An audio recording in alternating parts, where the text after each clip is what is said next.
você é o nosso convidado especial para acompanhar mais um estudo da lição aqui no Estudo Central, produzido pela Igreja Adventista do Sétimo Dia Central de Sorocaba. Seja muito bem-vindo. Para iniciar, eu gostaria de mandar aquele abraço especial para os nossos amigos que nos acompanham, mas não só nos acompanham, mas deixam também os seus comentários aqui com a gente. O Judásio Alves, lá do Maranhão, de Matões. Judásio, receba o nosso abraço aí. O José Carlos de Oliveira, de São Sebastião, São Paulo. Cleomar Gomes, de Jucás, no Ceará. É uma alegria para a gente saber que nosso programa está atingindo aí outros estados e também outros países. Suelen Pires, de Santana do Livramento, Rio Grande do Sul. Nós temos um convidado do Rio Grande do Sul hoje aqui. E o Vitorino Domingos Cuvula, de Luanda, na Angola. Recebam também nosso abraço. Como eu disse, é uma alegria demais saber que vocês estão recebendo aí a nossa palavra, a palavra de Deus, através da nossa boca, através do nosso programa. Não esqueça, então, de compartilhar esse conteúdo, deixar o seu like. E se você ainda não faz parte da nossa família aqui no YouTube, se inscreva aí no nosso canal, ainda dá tempo, corre lá. Clica, se inscreve no nosso canal. E hoje nós vamos falar a respeito do discipulado, ensinando discípulos, além do Evangelho de Marcos. E para compartilhar com a gente hoje o estudo dessa lição, nós temos aqui o pastor David Chachim. Eu disse que ele tinha um convidado lá do Rio Grande do Sul. Ele é do Rio Grande do Sul, mas está hoje em Curitiba, não é isso, pastor? Isso aí, sou o pastor da Central de Curitiba, mas nascido na cidade de São Leopoldo, criado em Sapucaia do Sul. Sou muito grato por Terras Gaúchas, mas feliz por estar em Curitiba e mais feliz ainda por estar aqui em Sorocaba participando deste momento com vocês. Amém, amém. A nossa alegria está te recebendo. Aliás, fica aqui o convite para você. O pastor David Chachim fez uma semana de oração especial aqui na nossa Igreja Central de Sorocaba. E você é nosso convidado para, depois que acabar o nosso programa, correr lá na playlist aqui da Igreja Adventista Central de Sorocaba e assistir, então, sermões poderosos, a palavra de Deus aberta e muito louvor gostoso também de ouvir e participar. Acessa lá. Temos também o nosso pastor Cleiton Oliveira, que é pastor aqui na Igreja Central de Sorocaba, atua aqui como pastor dos jovens, pastor auxiliar. Seja bem-vindo, pastor. Querido, também é uma alegria poder estar aqui mais uma vez para o nosso estudo central, na companhia aí de pessoas tão admiráveis aqui também da minha presença nesse momento. E nós vamos juntos agora, nesse momento, estudar um pouquinho mais da lição, né? Tema extraordinário também. Isso mesmo, vamos falar a respeito do discipulado, um tema importante para nós, importante para você também. Pastor Cleiton, você pode fazer uma oração para nós, por favor? Posso sim. Vamos orar? Vamos orar. Querido Deus, maravilhoso Pai, nós te louvamos, Senhor, pelo teu cuidado, pela tua proteção, pela oportunidade também que o Senhor nos dá de, neste momento, abrirmos a tua palavra para ouvirmos a tua voz falando conosco.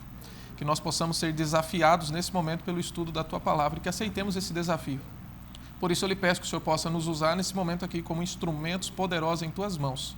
Faço isso não porque mereço, mas peço em nome de Jesus. Amém. Amém, amém. Muito bem, vou pegar aqui nosso guia de estudos. Você já sabe, esse trimestre estamos estudando a respeito do Evangelho de Marcos. Já chegamos na lição de número 7. Então, olha, está se aproximando o fim do trimestre. Se você não tem a sua assinatura da lição, corre lá na cpb.com.br, faça a sua assinatura, receba a lição aí na sua casa. Mas se você preferir também, clica aqui embaixo na descrição do vídeo, vai ter o PDF, um link para o PDF da lição, para que você possa acompanhar com a gente também, né, o estudo de hoje, tá bom? Então, o estudo de número 7, falando a respeito do discipulado, parte 1. Então, na próxima semana, vai continuar esse tema. E eu leio aqui o verso, né, o verso da lição, o verso para memorizar. Ele diz o seguinte: Então, convocando a multidão e juntamente os seus discípulos, Jesus lhe disse: Se alguém quer vir após mim, negue-se a si mesmo, tome a sua cruz e siga-me. Só aqui já daria um estudo de um programa todo, quem sabe até mais, né?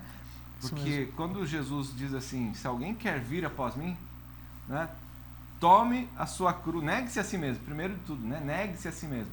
Será que é fácil a gente, ser humano, se negar, né, ou negar-se a si próprio? O que vocês têm a nos dizer? E na sequência também, tome a sua cruz, né? São 3 ações aqui: negar-se a si mesmo, tomar a cruz e então seguir a Jesus. Sabe o que é interessante, Alex? Quando eu olho para esse texto, isso me remete a um texto de Apocalipse capítulo 12, verso 11. A Bíblia me fala das características dos salvos. O discípulo, na verdade, ele segue os passos de Cristo rumo a um objetivo maior, que é a salvação, que é dado por meio de Cristo.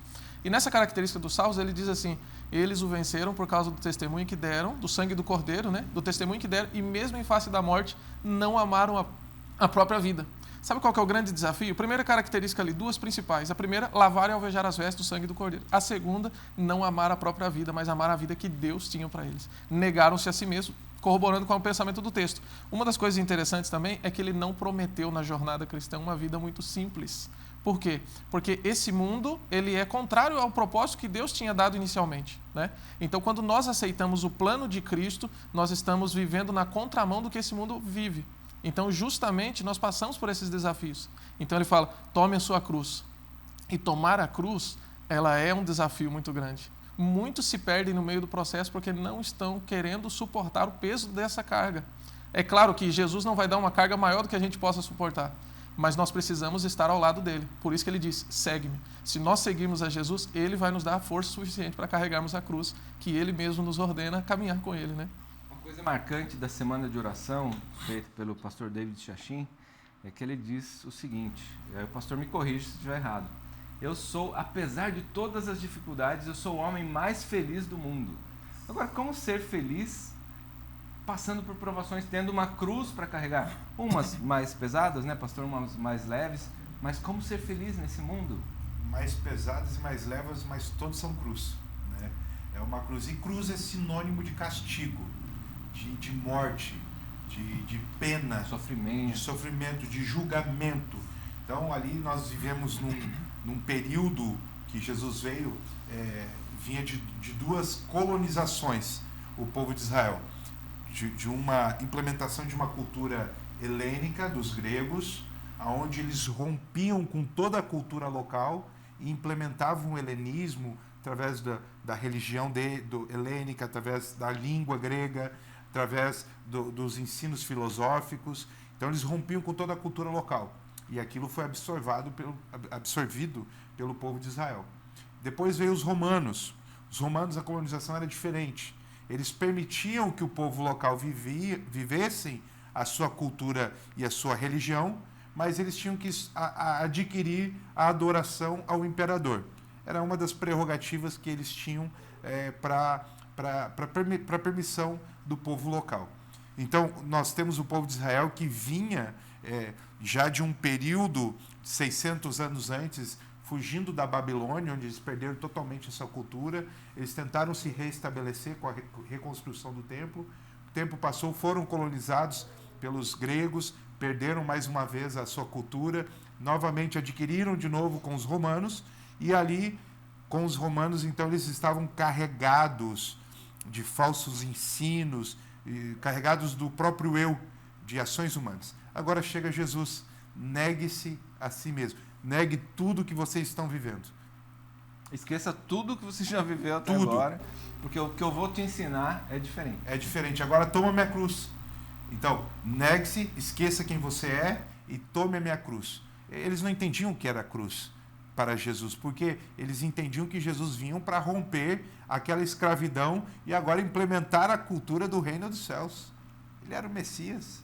E agora eles teriam que romper com isso e dizer assim, eu preciso viver o sacrifício e não a felicidade e a alegria do novo reino. E quando o pastor Clayton citou aqui, né, o tome a sua cruz e siga-me, seria também seguir, como você falou, né, pastor, seguir os passos de Cristo. E é interessante que Cristo, por onde ele passava, ele fazia discípulos. Eu costumo dizer nos meus sermões, né, que por onde Jesus passa, nada é como era antes. Não fica nada como era antes. A pessoa pode não acreditar, mas a presença de Jesus muda a vida do ser humano, né? E os discípulos, como seus seguidores, tinham isso também, porque por onde eles passavam, eles levavam uma mensagem de amor, uma mensagem de esperança, muitas vezes uma mensagem forte, pesada, né? Porque não era exatamente aquilo que o povo gostaria de ouvir, mas era uma mensagem transformadora, né? E na lição de domingo, a gente vê Jesus fazendo uma cura de uma forma um pouco diferente, né?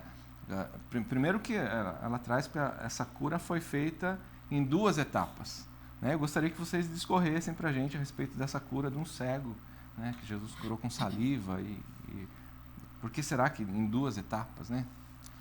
Dois pontos interessantes eu pude destacar nesse contexto da lição, né? Primeiro é que antes mesmo de Deus curar a cegueira física, Ele também quer curar a cegueira espiritual. Amém. Né? Uma das características interessantes aqui é porque depois Ele vai relacionar-se com os discípulos e vai aplicar essa mesma característica da cura física para a cura espiritual, que havia uma necessidade também dentro dos discípulos.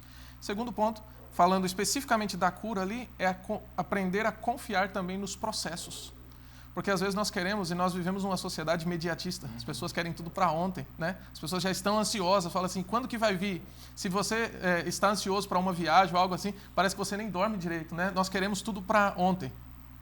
E quando Deus ele faz esse processo, não significa que Jesus ele tinha menos poder naquele momento, ou que ele fez uma cura ali e depois ele conferiu e falou, não está tão certo aqui, né? Significa que ele está falando assim, em outra forma de aplicar aqui, ele estava usando uma parábola real ali, né? Através das suas próprias ações, ele estava ilustrando algo para o ser ali. Tanto é que depois ele vai explicar isso para os discípulos, né? Ele vai falar justamente para os discípulos a respeito dessa questão. Quando ele pergunta quem ele é, ele fala assim, olha, vocês também precisam de um processo aqui na vida de vocês para ser abertos os olhos de vocês e enxerguem verdadeiramente quem eu sou. A cegueira espiritual ela é tão danosa quanto a cegueira física. E o processo ele faz parte para que nós possamos conhecer verdadeiramente quem Cristo é.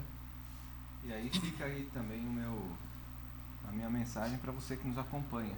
Muitas vezes você pode estar passando por problemas, por dificuldades, situações desagradáveis e pede para Deus e parece que Deus não está te ouvindo. Ele está te ouvindo, mas no momento certo Ele vai te atender, Ele vai atender o pedido que está no seu coração com toda certeza, né, pastor? Que Deus não deixa em branco. Deus não deixa ele passar em branco.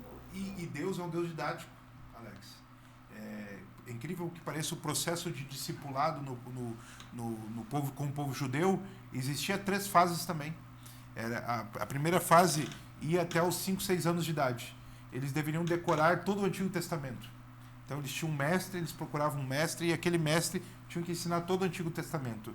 Ou seja, mostrar quem o povo era, levantar a identidade do povo.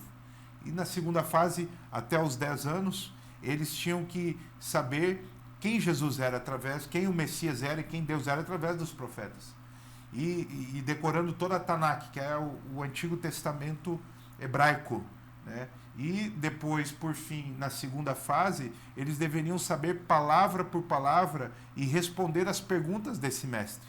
Aonde que está tal texto, quantas palavras aparece no Antigo Testamento e quais os textos que aparecem. Então eles tinham que saber tudo de forma tão completa. Jesus veio para romper esse processo de discipulado e mostrou para os discípulos, o processo de discipulado é o seguinte: descubra quem eu sou, ande, reconheça quem eu sou e ande agora pelo caminho que eu vou andar. É o ápice do ensino cristão, é o que veio Jesus mostrar, né? Ou o ápice da realidade do mundo, através da palavra de Deus. Né? E esse processo se revelou na vida dos discípulos, porque eles precisaram andar alguns anos com Deus, com Cristo, para compreenderem a essência do cristianismo, quem era Jesus, que ele era de fato o Messias, né? Para então eles serem transformados. E muitas vezes a gente, como cristão, a gente já quer chegando, né? Mudando a minha vida, não, porque eu quero ser radical, porque eu quero uma mudança transformadora, quando na verdade a mudança vem do relacionamento, do me aproximar com Cristo, né? Me aproximar com Cristo. Quando a gente vai para a lição de segunda-feira, me remete à continuação do verso de Marcos 8,34, quando ele diz que quem quiser salvar sua vida, perdê-la-á. Logicamente que a gente está se referindo aqui a esse mundo. E quem perder a sua vida por causa de Cristo, olha o discipulado aqui, ele está dizendo, né? Quem perder a sua vida por causa de mim e por causa do Evangelho, aí que você vai ganhar a sua vida. Como entender esse paralelo que Cristo fez aqui? Sabe, Alex, eu fico pensando na seguinte situação. Nós, como leitores do Evangelho de Marcos, segundo São Marcos, nós já sabemos quem Cristo é. Mas para os discípulos, eles estavam nesse processo, né? De conhecer verdadeiramente, de aprender com cada passo de Cristo, de ver as necessidades, as realidades e como Cristo atuava em cada circunstância, né? Mas Jesus não é como um bom mestre, ou como um sábio, ou até mesmo como um guru que orientaria eles. Ele era o Messias, o Cristo. E ele precisava se apresentar como esse Messias, né? Então, uma das coisas que é interessante é que, quando ele fala que ele é verdadeiramente o Messias e ele se apresenta agora para os discípulos, né? Nesse contexto, ele mostra que a vontade de Cristo ela deve ser suprema na nossa vida. Esse é um ponto interessante também que a lição vai apresentar, porque os discípulos eles precisavam entender isso. A grande maioria do povo da época, eles tinham uma visão de que esse Messias seria um resgatador político. E quando Jesus agora ele fala assim, tome a sua cruz, ele está falando assim, porque a ideia dos judeus era, vai vir um Messias, ele vai nos libertar do jugo de Roma agora, e nós vamos viver uma vida tranquila, uma vida em paz. Jesus ele fala assim, eu não vim para esse propósito pelo qual vocês têm. Então, o meu propósito é outro, é apresentar o reino de Deus e como você pode seguir fielmente dentro desse mundo pecaminoso ainda. Então, ele vai falar assim, tome a sua cruz. Isso era totalmente contraditório. Então, seguir esse passo é reconhecer que Cristo verdadeiramente era o Messias. Porque se eu tomo uma decisão contrária, significa que eu não aceitei Cristo verdadeiramente como meu Messias. Então, Alex, o símbolo de vida ali é identidade, né? Então, perca a sua identidade, esqueça a sua identidade. Agora você vai aprender comigo. O que é o processo de discipulado? Um discipulador é alguém que quer implementar a sua identidade sobre o discipulado. Então, o discípulo, ele vai chegar como uma tábua rasa, segundo Aristóteles, né? Todo bebê que nasce é uma tábua rasa, então ele vai ter que se esvaziar do seu conhecimento, ou seja, perder a sua identidade, para poder assimilar a identidade do discipulador.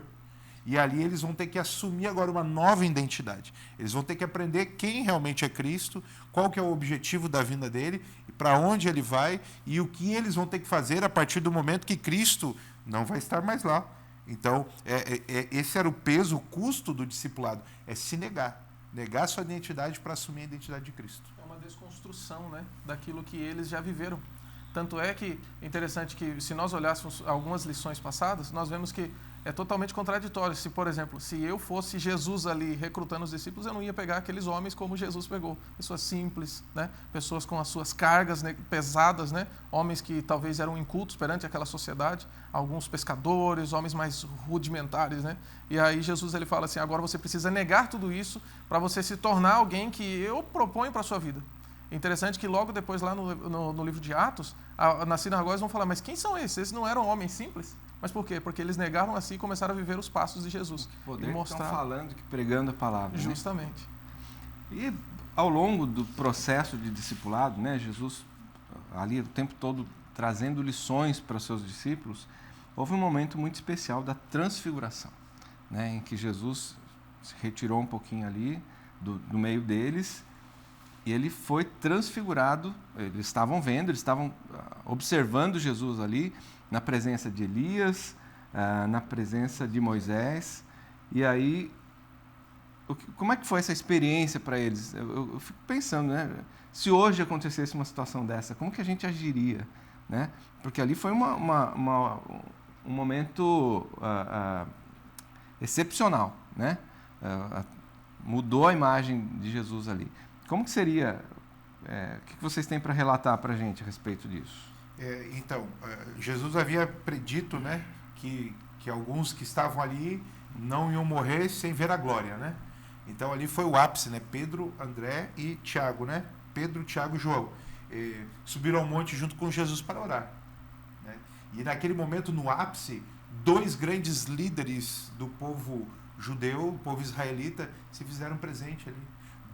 Dois grandes símbolos de alguém que morreu e ressuscitou e de alguém que foi transladado vivo. Então eles viram o plano da salvação agora, naquele momento, de todo o objetivo histórico da vinda de Jesus. Jesus teve anunciado, eu vou morrer, eu vou ser crucificado, mas fique tranquilo, eu vou ressuscitar vocês e eu vou para a glória e vocês muito em breve vão para a glória comigo também. Assim como Moisés morreu, ressuscitou e está na glória, e Elias passou e foi para a glória, assim todos vocês vão ir também. E, por incrível que pareça, né, os três mais íntimos de Jesus foram também para anunciar o objetivo deste momento épico, né, na história bíblica. Acompanhar Jesus era cheio de altos e baixos, né? No momento ele diz, olha, toma tua cruz e me siga, e de repente eles têm essa imagem aí, né, de Moisés e Elias ali, e Jesus sendo transfigurado, né, a presença de Deus ali. Uma das coisas interessantes ali também é que Jesus falava da lei e dos profetas, né? E esses eram símbolos também da lei e dos profetas, Moisés e Elias. E uma das coisas mais interessantes é a confirmação. A vinda de Elias e de Moisés ali naquele momento, ela dá a confirmação do ministério de Cristo, né? Tanto é que no capítulo 8 nós vemos ali Jesus conversando com os discípulos e Pedro, ele se apresenta, né? O mesmo Pedro que se apresenta e fala assim, você é o Messias, né? Agora no capítulo 9, de maneira bem clara, ele vê a confirmação daquilo ali.